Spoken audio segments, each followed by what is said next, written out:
अस्सलामु अलैकुम वरहमतुल्लाहि वबरकातुहू। औज़ु बिल्लाहि मिनश शैतानिर रजीम। बिस्मिल्लाहिर रहमानिर रहीम।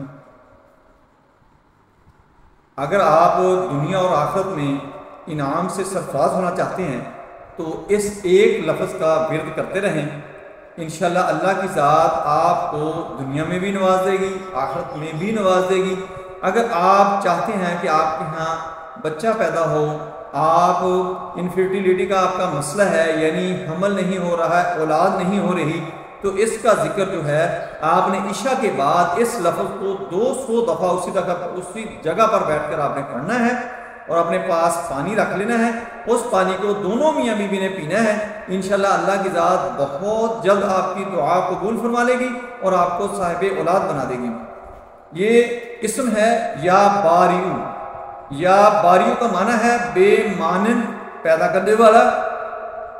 इसकी खासियत जमाली है। इसका मजाज जो है, टेम्परामेंट जो है वो है रतब शक्कर, और इसका जो बुर्ज है वो है जौजा, सितारा इसका मुश्तरी है। जो कोई तबीब इस इस्म पाक की मुवाज़बत करे, जो इलाज करेगा, इससे वो मरीज शिफा पाएगा।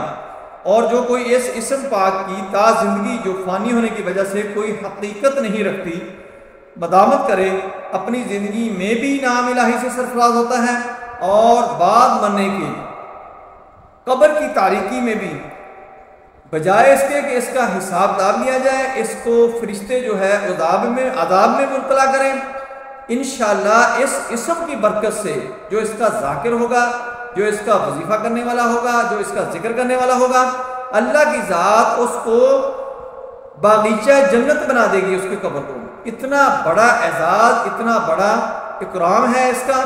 इस पर अल्लाह की ज़ात हमें तौफीक दे इसका जिक्र करने की, जिससे हम साहिब औलाद भी हो जाएं, हमारा दुनिया भी बन जाए, हमारी आखिरत भी बन जाए। अल्लाह की ज़ात दोनों जहानों में हमें सरफराज कर दे और कब्र की तंगियों से भी अल्लाह की ज़ात हमें महफूज फरमा देगी। इसका बहुत अजर है, इसको ज़रूर किया करें।